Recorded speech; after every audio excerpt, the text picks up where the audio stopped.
Yun na mga guys, nandito tayo ulit sa kalawakan ng mga yero mga guys. Doon si paring Yosop tsaka si Foreman. Yan yung mga pinalitan namin ng mga nakaraan.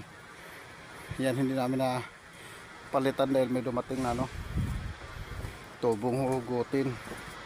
Ngayon naman may tubo na tayo ulit hugutin mga guys. Inuna namin to kasi tumutulo sa opisina. Nagpalit kami ng gutter.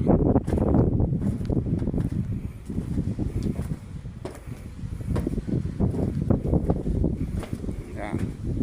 Doon na si Foreman guys. Dalawang gutter na lang kakabit namin. Mag-akyat kami ng yero kasi mayroon kami papalitan doon. Durog na durog na.